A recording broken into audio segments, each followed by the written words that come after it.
So wirst du ein erfolgreicher Börseninvestor. Heute gibt es den zweiten Teil vom Interview von Peter Lynch. Wenn du den ersten Teil noch nicht gesehen hast, dann unbedingt nachholen. Den haben wir bereits hier auf dem Erfolgskanal hochgeladen. Und wie immer, aktiviere unbedingt die Glocke, um kein weiteres Video hier zu verpassen. Wir reagieren tagtäglich auf neue Informationsvideos, Interviews zum Thema Finanzen, Vermögensaufbau und Wirtschaft. Und wir starten direkt mit dem zweiten Teil. Und er beschreibt dir gerade, wie du dir einen Vorteil gegenüber anderen Marktteilnehmern verschaffen kannst, und dementsprechend starten wir direkt rein mit dem Interview. You would have seen Chrysler come up with a minivan. You've seen, if you're a Buick dealer or a Toyota dealer, Honda dealer, you would have seen the Chrysler dealership packed with people. You could have made 10 times your money on Chrysler a year after the minivan came out. Ford introduced the Taurus Sable, the most successful line of cars in the last 20 years. Ford went up 7-fold on the Taurus Sable. So if you're a car dealer, you only need to buy a few stocks every decade. When your lifetime's over, you don't need a lot of five-baggers to make a lot of money starting with $10,000 or $5,000. So in your own industry, you're going to see a lot of stocks, and that's what bothers me. There are good stocks out there looking for you, and people just aren't listening, and they're just not watching it. And they have incredible edges. People have big edges over me. They work in the aluminum industry. I see aluminum industries coming down, inventories coming down 6 straight months. They see demand improving. In America today, you know, it's hard to get an EPA permit for a bowling alley, never mind an aluminum smelter. So you know when aluminum gets tight, you just... Und hier will ich auch nochmal eine kleine Ergänzung machen. Es ist im Endeffekt auch so, dass du dich auch fragen kannst, was machst du denn eigentlich beruflich und was sind deine Wissensgebiete? Also beispielsweise, wenn es um Elektroautos geht, da hat natürlich derjenige, der als Autoverkäufer oder generell auch in der Automobilindustrie arbeitet, einen riesen Vorteil, weil er sich natürlich viel öfter über dieses Thema unterhält, viel mehr Informationen auch von Geschäftsleitungen und von anderen Institutionen mitbekommt und kann natürlich viel besser abschätzen, hat das Zukunft oder hat das keine Zukunft? Und das kannst du auf jeden anderen Arbeitsbereich auch herunterbrechen. Beispielsweise du arbeitest in einer Zahnarztpraxis oder in einer Medizinbranche generell und kannst dir die Frage stellen, macht es denn Sinn, in Telemedizinaktien zu investieren? Hast du da positive Neuigkeiten in deinem Arbeitsumfeld? Also beispielsweise Videoberatung als Arzt. Macht das Sinn? Regen sich da eigentlich nur alle darüber auf oder wird das von den Kunden überhaupt angenommen oder nicht angenommen? Und das macht das Ganze so interessant. Das ist deine Chance, einen Vorteil gegenüber anderen Marktteilnehmern zu gewinnen. Das sollte natürlich kein Insiderhandel sein, ist auch klar, aber sich einfach mit gesundem Menschenverstand auf verschiedenen Aktien anzunähern. Und er sagt es ja selber, hätte man in weniger Aktien investiert, gerade in der Automobilindustrie, dann hätte man sein Geld versiebenfacht und das mit kleinem Geldansatz. Also er sagt es ja selber, wenn du 5.000 oder 10.000 Euro investiert hättest, hättest du einfach mal 70.000 Euro nach einem langen Anlagehorizont mit guten Aktien, und das ist auch wieder das Schöne, du brauchst keine großen Summen, um an der Börse als Investor erfolgreich zu sein. Weiter just geht's. can't build 7 aluminum smelters. So when you see this coming, you can say, wait a second, I can make some money. When an industry goes from terrible to mediocre, the stock goes north. When it goes from mediocre to good, the stock goes north. And it goes from good to terrific, the stock goes north. There's lots of ways to make money in your own industry. You can be a supplier in the industry, you can be a customer. This thing happens in the paper industry, it happens in the steel industry. It doesn't happen every week, but if you're in some field, you'll see a turn, you'll see something in the publishing industry. These things come along, and it's just mind-boggling, people throw it away. One of the things I find a rule, a couple of rules I want to throw out that I find useful, excuse me, is a lot of times people buy on the basis the stock has gone down this much. How much further can it go down?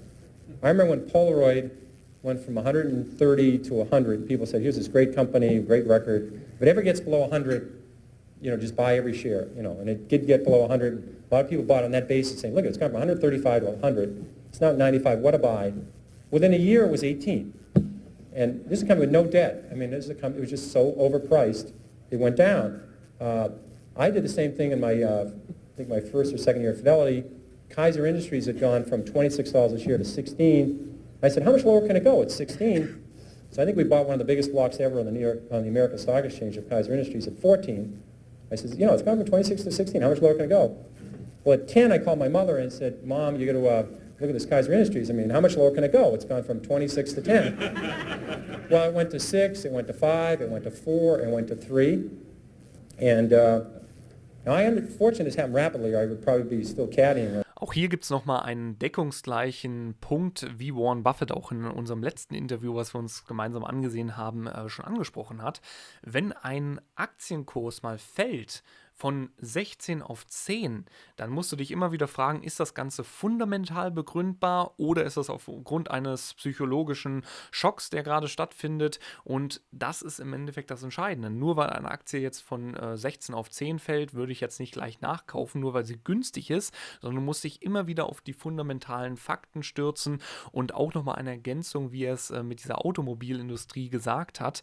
Ich bin der felsenfesten Überzeugung, wenn du dir eine Branche raussuchst, beispielsweise die Wasserstoffindustrie, und liest dir dazu auch Fachliteratur durch, also wirklich alle Bücher, die du dazu in die Hände bekommst, dann hast du meiner Meinung nach immer noch einen großen Vorteil gegenüber anderen Marktteilnehmern, weil ehrlich gesagt, wen kennst du, der bestimmt mal in eine Wasserstoffaktie investiert hat, ohne sich die Fachliteratur durchzulesen? Das sind eigentlich alle, weil so viel Mühe machen sich die wenigsten Investoren und dadurch, dass es eben so wenige machen, hast du einen extremen Vorteil.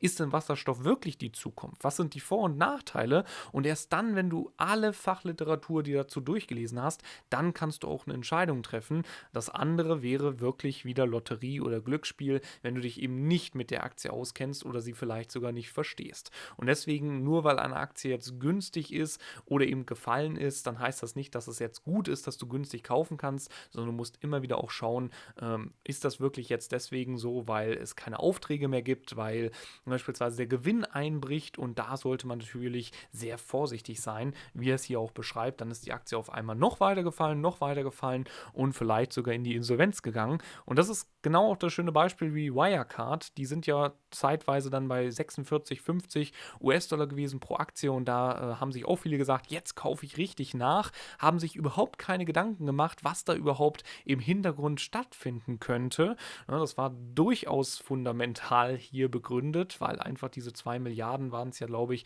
gefehlt haben und was ist passiert? Die Aktie war zwar günstig gesehen, wenn man nur den Aktienkurs betrachtet hat, aber jetzt haben wir mittlerweile einen Totalverlust. Dementsprechend ein sehr wichtiger Punkt, den hier Peter Lynch anspricht. I would probably be still caddying or working at the Stop and Shop, but it happened fast. I was able to, it was compressed. And at 3, I figured out, there's something very wrong here because Kaiser Industries owns 40% of Kaiser Steel, they own 40% of Kaiser Aluminum, they own 32% of Kaiser Cement, they own Kaiser Broadcasting, they own Kaiser Sand and Gravel, Kaiser Engineers, they own Jeep, they own business after business, and they had no debt. Now, I learned this very early. This might be a breakthrough for some people. It's very hard to go bankrupt if you don't have any debt. It's tricky. Some people can approach that. It's a real achievement. But they had no debt, and the whole company at 3 was selling at about $75 million. At that point, it was equal to buying one Boeing 747. I said, there's something wrong with this company selling for $75 million. I was a little premature at 16, but I said, everything's fine, and eventually this will work out. And what they did is they gave away all their shares to their shareholders. They passed out shares in Kaiser Cement, they passed out shares in Kaiser Aluminum, they passed out their public shares in Kaiser Steel, they sold all the other businesses, and you get about $50 a share. But if you didn't understand the company, if you're just buying on the fact the stock had gone from 26 to 16, and then it went to 10, what would you do when it went to 9? What would you do when it went to 8? What would you do when it went to 7? This is the problem that people have, is they sell stocks because they didn't know why they bought it, then it went down, and they don't know what to do now. Do you flip a coin? Do you... Und genau auch dieser Punkt ist der lebendige Beweis dafür, wenn du dich mit einer Aktie nicht auskennst und die Aktien sind mal rückfällig oder verlieren mal an Wert, was machen die Anfänger? Sie verkaufen gleich wieder. Warum? Weil die Argumentation fehlt. Sie wissen einfach selber nicht, warum sie diese Aktie gekauft haben und nur die starken Hände, so bezeichnet man das Ganze, oder Diamond Hands sozusagen, könnte man sie auch neumodisch nennen, die wissen, warum sie das Unternehmen gekauft haben und selbst wenn es eben mal fällt, bleiben sie am Ball, weil sie wissen, es ist ein gutes Unternehmen. Er hat beispielsweise auch den schönen Spruch gebracht, okay, wenn jetzt ein Unternehmen nicht viel Schulden hat oder gar keine Schulden hat, ist es schwierig, dass es bankrott gehen kann. Und das ist meiner Meinung nach auch der Punkt, warum auch Warren Buffett darauf achtet, dass er eben nicht zu hoch verschuldete Unternehmen kauft, weil sie immer auch vom Fremdkapitalgeber abhängig sind und wie sich die Zinsen entwickeln. Das heißt, ein gutes Unternehmen, was eine funktionierende Geschäftsidee hat und mit wenig Fremdkapital, mit wenig Kredit, wird immer wieder auch bevorzugt behandelt von Warren Buffett oder Peter Lynch.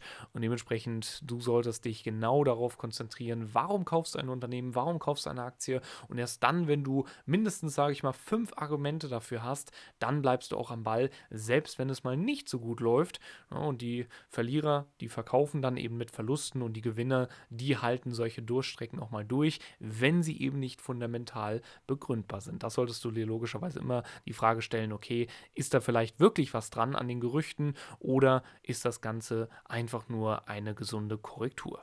Walk around the block, you know, what do you do? Psychiatrists haven't worked so far. I've never seen them running in. The psychological psychiatry fund I've never seen listed for with the SEC to make it through as a mutual fund. So they haven't seemed to help. I've tried prayer. That hasn't worked.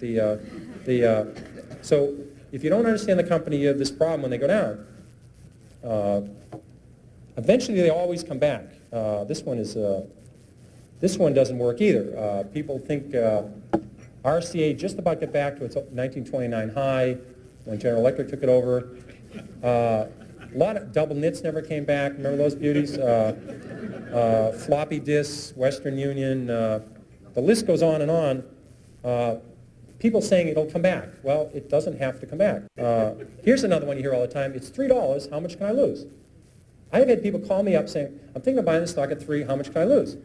Well, again, you may need a piece of paper for this, but if you put if you put $20,000 in a stock at 50, or your neighbor put $20,000 at 50 into the stock, and you put $20,000 in at 3, and it goes to 0, you lose exactly the same amount of money, everything. And people say it's 3. How much can I lose? Well, if you put $1 million on it, you can lose $1 million. Just the fact that stock, this may be a reason to research a stock. The fact that stock is 3 down from 100 doesn't mean you should buy it. And in fact, short sellers, people that really make money in stocks, they don't short Walmart, they don't short Home Depot, they don't short the great companies, Johnson & Johnson. They short stocks down from 80 to 7. They'd like to short it at 16 or 22, but they figured out at 7 that this company is going to go to 0. They just haven't blown taps on this thing yet. It's going to 0. And they're selling it short at 7, they're selling it short at 6, at 5, at 4, at 3, at 2, at 1 1/4. And you know to sell something short, you need a buyer. Somebody has to buy the damn thing. And you wonder, who's buying this thing? It's these people saying it's 3. How much lower can it go? You know, now, here's a subject that you probably all talked about. Getting close. All right, we'll drop that one out. It's getting very close, so everybody has to go somewhere. So the important thing is you can't get too attached to a stock. You have to understand there's a company behind it. You can't treat this like your grandchildren. No, you have to deal with the stock and say, I understand the company, and if it deteriorates, if the fundamentals slip, you have to say goodbye to it. If one rule you want to remember is the stock does not know you own it. This is a breakthrough. So don't get, you have to understand it and say they're doing well, and as long as they keep doing well, my best stocks have been my 5th, 6th, 7th year I own them, not my 5th, 6th, 7th day. So you have to understand that and stay with it. And then I'll switch through to my... Und hier spricht er auch nochmal einen wichtigen Punkt an. Du solltest immer wieder auch nicht emotional an das Thema rangehen. Also keine Beziehung aufbauen zu einer Aktie. Oh, das ist meine absolute Lieblingsaktie. Ich kann mich daran erinnern, das war dieser eine Spielehersteller von Cyberpunk 2077, Red Barrel, genau. Im Endeffekt ist es auch da so gewesen, dass sich viele in diese Aktie verliebt haben sie immer weiter gekauft und haben gesagt, okay, ich habe so eine gute Beziehung, eine gute Bindung zu dieser Aktie, und sie ist immer weiter gefallen, weil immer mehr fundamentale Probleme aufgetreten sind. Und genau das ist das, was Peter Lynch hier auch immer beschreibt. Man sollte immer wieder nüchtern die Fundamentalanalyse betreiben. Wie hat sich die Situation von dem Unternehmen verändert? Wenn sie sich verändert hat, ist das Ganze positiv, negativ gewesen. Und das wäre in etwa so, wenn du Coca-Cola im Depot hast und auf einmal fängt Coca-Cola an, keine Coca-Cola mehr zu verkaufen, sondern sie benennt es jetzt anders und konzentriert sich auf alkoholische Getränke, jetzt komplett einfach mal gesponnen, dann wüsstest du, okay, vielleicht solltest du dich jetzt von dieser Aktie verabschieden, weil eigentlich war ja das Kernthema Coca-Cola. Und so solltest du immer wieder nicht den Fehler machen, dich in eine Aktie zu verlieben, sondern wenn es notwendig ist, wenn es sich verschlechtert hat, das Unternehmenskonzept oder die Gewinne zurückgehen, dann solltest du dich fragen, okay, ist jetzt der richtige Zeitpunkt zu verkaufen? Und deswegen, das ist auch der Grund, warum viele eben auch schlechte Unternehmen oftmals im Depot halten, weil sie vielleicht schon 30% verloren haben und jetzt sagen, ach, jetzt ist es ja eh schon zu spät, aber es ist nicht zu spät. Du solltest, wenn du nicht mehr hinter der Aktie stehen kannst, fundamental gesehen, solltest du sie verkaufen, aber du musst dich immer wieder fragen, mit diesem Geld kannst du ja stattdessen in Google investieren oder in Amazon oder in andere Unternehmen, die besonders stark laufen und dann tut natürlich dieser Verlust oder diese sehr schlecht laufende Aktie wesentlich mehr weh, als wenn du nur, sage ich mal, diese einzelne Aktie betrachtest.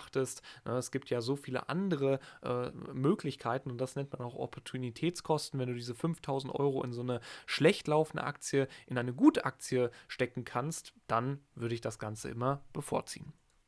My long shots, avoid long shots. I bought about 30 long shots in my life. I've never broken even on one. The ones that are really bad are what we call whisper stocks. And if Arthur Levitt was here, he'd appreciate these stories. But these are the times that somebody calls you up and say, "Hi, Peter. How's Carolyn? How are the kids? And I'd like to talk to you about International Buffett." And what they have in this company is very good about the earnings. Earnings going to be very, they're going to be big, small. $3, $1 a share. And they keep whispering. They say, "What are you talking about? I don't understand it." And these are, now either they're so surrounded by people that are going to run out and buy this stock because it's so exciting, or they think the SEC's listening in. They'll get a shorter term. They'll get 6 months in the camp rather than 2 years in the camp. But whisper stocks don't work. And then I want to conclude with there's always something to worry about. If you own stocks, there's always something to worry about. You can't get away from it. What happens in the 50s, people were worried about the only reason we got out of the Depression was World War II. We got another recession. In the early 50s, they said we're going to go right back into a depression. People were worried about a depression in the 50s, and they worried about nuclear war. I mean, back then, the little warheads they had then, they couldn't blow up McLean, West Virginia, or McLean, Virginia, or Charlestown. Now, all these countries that end in Stan, there's 9 of these Stan countries that have come out of Russia. They all have enough warheads to blow the world up, and no one worries about it. When I was a kid, people were building fallout shelters, and we used to have this civil defense drill. Remember this one in high school? You get under your desk. I never thought even then that was a particularly good thing to do. They'd blow whistles, somebody put on a hat, we'd all get under our desk. But in the 50s, people wouldn't buy stocks, except for the 80s. The 50s was the best decade, this century of the stock market. And people wouldn't buy stocks in the 50s because they're worried about nuclear war and they're worried about depression. Then people, remember when oil went from 4 to 40 and it was going to go to 100 and we're going to have a depression? Remember that one? Well, about 3 years later, the same experts, now higher paid, oil's now at 10, and they said it was going to go to 4 and we're going to have a depression. And then the Japanese, remember how the Japanese were going to own the world? Remember that one? And that we're going to have a depression? And then about 2 years later, we're all worried about Japan collapsing. And this is the most absurd thing I've ever heard. There's a company with a 20% savings rate, incredible workforce, incredible productivity, and people were saying we're going to have a depression because Japan's going to collapse. And they had, on their prayer list, they lowered Mother Teresa and crippled children, and they were praying for Japan at night. It's unbelievable. I mean, the LDC debt. Remember the LDC debt? Remember that one? All these countries, all Chase had lent their net worth to Brazil, Chile, Peru, and all these other countries, and so and all the other countries. And LD said they were not going to pay it back, and we're going to have a depression. It always ends and we're going to have a depression. Or the Great Depression. We're going to have the Great Depression. I never could quite understand that adjective in front of depression, but the Great Depression, or the big one. The big one's coming. But all these countries... Er macht sich hier natürlich auch lustig über diejenigen, die immer die große Depression auch kommen sehen. Also zugegebenerweise, es gibt ja hier auf dem Kanal auch Videos von James Ricards, der ja auch so eine große Depression prognostiziert. Man muss es immer wieder mit Vorsicht genießen, ganz klar, aber er sagt selber, nach einer Depression kam immer wieder auch eine Boomphase. Das heißt, es war immer noch mehr Produktivität, wir haben noch größere Allzeithochs gesehen und das ist eben das Traurige. Man kann natürlich auf einen Crash wetten und hoffen, aber das Problem ist, wenn dieser Crash da ist, dann ist man so verängstigt, so verzweifelt, dass man wahrscheinlich den Einstieg verpasst und nach dem Crash ist eben vor dem Crash, aber dann gibt es erstmal wieder eine Boomphase. Das ist wie in der Wirtschaft immer in einem Zyklus dargestellt und das Problem ist dann auch, dass es meistens nach jeder Krise Heute gibt es ein oftmals sozusagen sogar noch teurer werden kann. Also das heißt, die Aktien, die du vor dem Crash günstig kaufen kannst, sind nach dem Crash wesentlich teurer. Auch dieses Phänomen hat sich jetzt nach dem Pandemie-Crash 2020 wieder mal bewahrheitet. Das heißt, es ist sicherlich nicht verkehrt, auch in dieser Angst, die immer vorhanden sein wird. Also er sagt es ja, damals hatte man sogar Angst vor dem Zweiten Weltkrieg gehabt, damals hatte man Angst vor der Ölkrise und trotzdem hat man es nicht verkehrt gemacht, wenn man an der Börse aktiv war und dementsprechend auch das eine sehr wichtige Erkenntnis aus diesem Interview. And now I understand, these are then they were called less developed countries. Now, we used to call them underdeveloped countries. Those are all wrong terms. Those are not politically correct. You have to call these emerging countries. You can't use less developed or underdeveloped because that's, in fact, the other day I heard the politically correct term for something that's overweight is laterally challenged. That's so there's always something to worry about, and the key organ in your body in the stock market is your stomach. It's not the brain. If you can add 8 and 8 and get reasonably close to 16, that's the only level of math you need to know. You don't know to need the area under the curve. Remember that quadratic equation and an integral calculus and the area under the curve? I mean, whoever cared what was under the damn curve? I mean, but you had to study this. You don't need this in the stock market. So all you have to know is you're going to see, it's always going to be scary. There's going to be always something to worry about. And you just have to forget all about it. Cut it all out and own good companies or own turnarounds. Study them and you'll do well. And that's all there is, and I'm ready for questions. Okay, thank you very much. Richtig gutes Interview, richtig guter Schlussteil. Es wird immer etwas geben, über das man sich Sorgen machen kann, wo man Panik schieben kann und das als Argumentation nutzt, warum man keine Aktien kauft. Aber er sagt, trotz dieser ganzen Störfaktoren, trotz dieser Krisen, war es immer wieder das Beste, sich die momentan besten aufgestellten Unternehmen zu kaufen, die größten Big Player, also ganz klar auch beispielsweise die Technologieunternehmen wie Amazon, Apple oder also Amazon beispielsweise oder auch Alphabet. Und das sind meiner Meinung nach auch die wichtigsten Player, wo man einfach weiß, es ist sehr unwahrscheinlich, wieder eine Prognose, aber es ist sehr unwahrscheinlich, dass die in der Zukunft pleite gehen werden. Dafür haben die einfach so viel Vorteile mittlerweile, sich so gut in die Digitalisierung eingespielt. Das sind Lichtjahre, die momentan an Vorsprung haben, an technologischem Wissen. Und natürlich gibt es nicht nur die Technologiewerte, sondern auch ganz andere Unternehmen, die eben bodenständig sind, die du verstehst. Und wenn du in die investierst und vor allen Dingen, wie Kostolani auch schon in einem unserer Interviews, was wir uns hier angesehen haben, gesagt hat, dann Schlaftabletten nimmst, also bildlich gesprochen logischerweise, und erstmal 5 Jahre, 10 Jahre verstreichen lässt, dann kann man davon ausgehen, dass das Ganze sehr gut gelaufen ist. Natürlich hat man keine Garantie, aber, und jetzt würde es mich interessieren, hast du schon Erfahrungen mit Aktien gemacht? Wenn ja, kaufst du klassischerweise breit gestreut in ETFs oder kaufst du eher Einzelaktien? Lass uns da gerne mal diskutieren und abonniere den Kanal, es würde mich richtig freuen. Wir sind eine gute Community und geben uns gegenseitig auch Unterstützung und Tipps, deswegen deine Meinung in die Kommentare, das wäre sehr, sehr wichtig, und aktiviere die Glocke, denn im nächsten Video werden wir uns mit einem weiteren Warren Buffett Interview beschäftigen, gerade auch wie man sich bei Krisen verhalten sollte oder auch bei neuen Allzeithochs. Also das wird wieder sehr, sehr spannend und dementsprechend sehen wir uns hier bei einem weiteren Video auf dem Erfolgskanal.